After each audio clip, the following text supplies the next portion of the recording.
श्रीदेवी भागवत चतुष्कंद में भक्त गुणवाद को नर नारायण की तपस्या से चिंतित होकर इंद्र का उनके पास जाना और मोहनी माया प्रकट करना तथा उससे भी अप्रभावित रहने पर कामदेव, बसंत और अप्सराओं को भेजना। यह कथा आपको श्रीमद् भागवत में बताऊंगा। आप इसको ध्यानपूर्वक सुने और इस चैनल को लाइक करें, सब्सक्राइब जरूर करें। कथा सुनिए। ब्याह से बोले, हे निर्बोधम, अब ऐसे कहने से क्या लाभ? इस संसार में कई बिरला ही ऐसा कोई धर्मात्मा पुरुष होगा जो द्रोह भाव से रहित हो। यह चर अचर संपूर्ण संसार राग देश से ओतप्रोत है। हे राजेंद्र, सतयुग में भी यह संसार ऐसा ही था तथा कली से दूषित इसके विषय में क्या कहा जाए।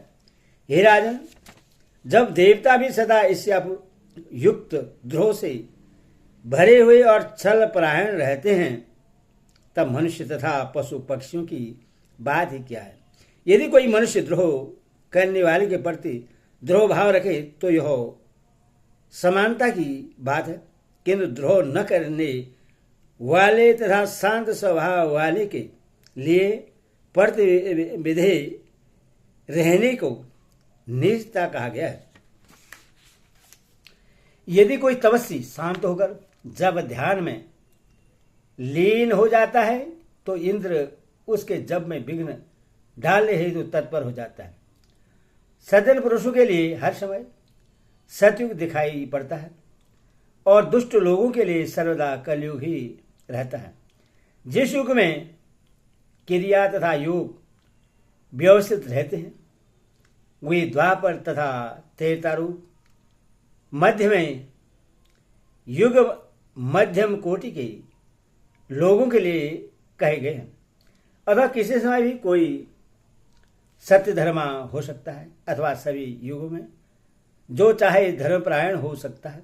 हे राजन, सर्वस्व धर्म की स्थिति में वासना ही प्रधान कारण मानी गई है।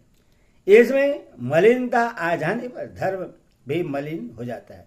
मलिन वासना विनाश के लिए होती है, यह सर्वदा सत्य है। ब्रह्मा जी के हृदय से एक पुत्र उत्पन्न हुआ जो धर्म इस नाम से कहा गया है। वह ब्राह्मण सत्य संपन्न और वैदिक धर्म में सदा संलग्न रहने वाला था।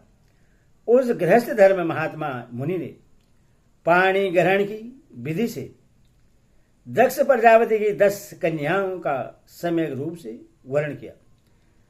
सत्यवर्तियों में श्रेष्ठ उस धर्म ने उनसे ही हरि, कृष्ण, नर और नारायण नामक 4 पुत्र उत्पन्न किए। हे राजन, उनमें हरि और कृष्ण ये दोनों योगाभ्यास करने लगे तथा नर और नारायण ये दोनों हिमालय पर्वत के शिखर पर जाकर बद्रिकाश्रम तीर्थ में कठिन तपस्या करने लगे। वे प्राचीन मुनिश्रेष्ठ नर और नारायण तपस्वियों में सबसे प्रधान थे। गंगा के विशिष्ट तट पर रहकर वर्मा चिंतन करते हुए भगवान विष्णु के 18 अवतार नर नारायण ने वहां पूरे 1000 वर्षों तक कठोर तप किया। उनके तप से चराचर सहित संपूर्ण संसार संतप्त हो गया। ऐसे इंद्र के मन में नर नारायण के प्रति शोभ उत्पन्न हो गया। तब चिंतित होकर इंद्र ने अपने मन में सोचा, अब मुझे क्या करना चाहिए। ये धर्मपुत्र नर नारायण तपस्वी तथा ध्यान परायण हैं। ये पूर्ण रूप से सिद्ध होकर मेरा श्रेष्ठ आसन ग्रहण कर लेंगे। अथवा किस प्रकार विघ्न उत्पन्न करूं जिससे तप न कर सके। अब इनके मन में काम, क्रोध अथवा अत्यंत भीषण लोभ उत्पन्न करके तब में विघ्न करना चाहिए। यह विचार कर इंद्र अपने उत्तम रावत हाथी पर सवार होकर उनके तप में विघ्न डालने की इच्छा से गंधमादन पर्वत पर शीघ्रतापूर्वक जा पहुंचे। वहां जाकर उन्होंने उस पवित्र आश्रम में तब करते हुए नर नारायण को देखा। उस समय तल के प्रभा से दीप्त शरीर वाले वे दोनों ऋषि उगे हुए सूर्य की भांति प्रतीत हो रहे थे।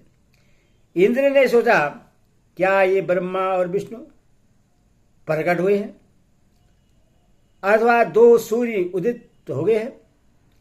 धर्म के ये दोनों पुत्र अपने तप द्वारा न जाने क्या कर देंगे। ऐसा विचार करके सचिवपति इंद्र ने नर नारायण की ओर देखकर उनसे कहा, हे महाभाग धर्मनंदन, आप लोगों का क्या कार्य है, बताइए। मैं श्रेष्ठ वर अभी प्रदान करता हूं। हे ऋषियों, मैं वर देने के लिए ही आया हूं। वर अदेयी हो तो भी मैं दूंगा, क्योंकि मैं आप लोगों की तपस्या से परम प्रसन्न हूं। व्यास जी बोले। इस प्रकार उनके सामने खड़े होकर इंद्र ने बार बार उनसे वरदान मांगने को कहा, किंतु ध्यान मग्न तथा दृढ़ चित्त वे दोनों ऋषि नहीं बोले। तब इंद्र ने अपनी भयदायिनी मोहनी माया प्रकट की। उन्होंने भेड़िए, सिंह, व्याघ्र आदि हिंसक जंतु उत्पन्न करके उन्हें भयभीत किया। इसी प्रकार वर्षा, वायु तथा अग्नि उत्पन्न करके इंद्र ने अपनी मोहनी माया रचकर उन दोनों को भयभीत करने की चेष्टा की, किंतु धर्मपुत्र वे दोनों मुनि इस भय से भी वश में नहीं किए जा सके। ऐसे उन नर नारायण को देखकर इंद्र अपने भवन चले गए। वे नर नारायण वरदान के लोभ में नहीं आए और अग्नि तथा वायु से भयभीत नहीं हुए। व्याघ्र, सिंह आदि के आक्रमण करने पर भी वे दोनों अपने आसन से हिले तक नहीं।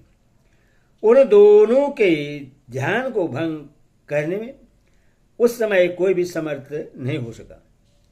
इंद्र भी अपने घर पहुंचकर दुखित होकर विचार करने लगे कि मुनियों में उत्तम ये दोनों ऋषि भय तथा लोभ से विचलित नहीं हुए। वे तो महाविद्या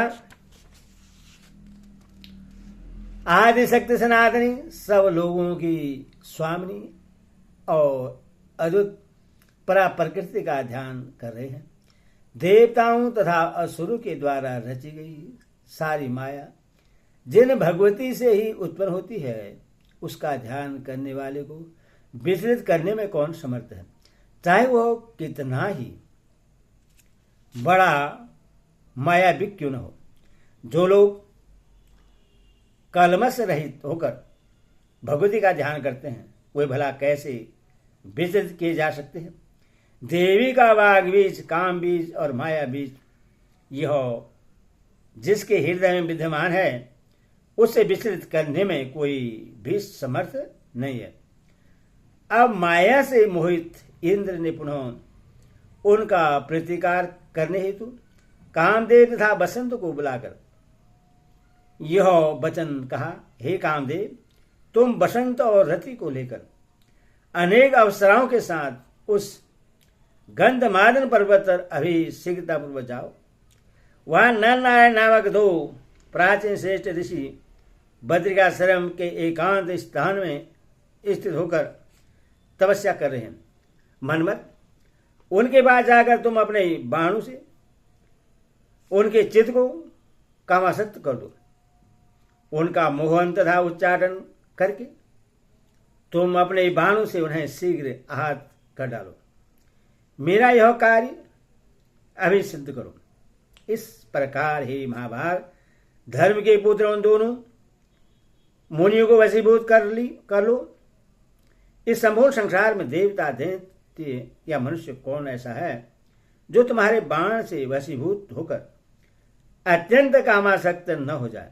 हे कामदेव, जब ब्रह्मा, मैं, इंद्र, शिव, चंद्रमा या अग्नि भी मोहित हो जाते हैं, तब तुम्हारी बाणों के पराक्रम के सामने उन दोनों की क्या गणना है। तुम्हारी सहायता के लिए मेरे द्वारा यह रंभा आदि अप्सराओं का समूह भेजा जा रहा है। जो वहां पहुंच जाएगा अकेली तिलोत्तमा या रंभा ही इस कार्य को करने में समर्थ है, अथवा तुम अकेले भी इससे करने में समर्थ हो, तब सभी सम्मिलित रूप से कार्य सिद्ध कर लेंगे। इसमें संदेह की बात ही क्या है। हे महाभाग, तुम मेरे इस कार्य को संपन्न करो, मैं तुम्हें वांछित वस्तु प्रदान करूंगा। मैंने उन दोनों तपस्वियों को वरदान के द्वारा बहुत प्रलोभन दिया, किंतु वे अपने स्थान से विचलित नहीं हुए, बल्कि शांत बैठे रहे। मेरा यह परिश्रम व्यर्थ चला गया।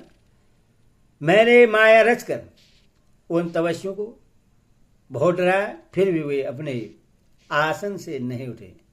वे दोनों शरीर रक्षा के लिए जरा भी चिंतित नहीं हैं। व्यास बोले, इंद्र का यह वचन सुनकर कामदेव ने उनसे कहा, हे इंद्र, मैं अभी आपका मनोवांछित कार्य करूंगा। यदि वे दोनों मुनि विष्णु, शिव, ब्रह्मा अथवा सूर्य किसी का ध्यान करते होंगे तो वे हमारे बस में हो जाएंगे। मैं केवल कामराज महाबीज कलिम का अपने मन में चिंतन करने वाले देवी भक्त को बस में करने में किसी प्रकार भी समर्थ नहीं हो।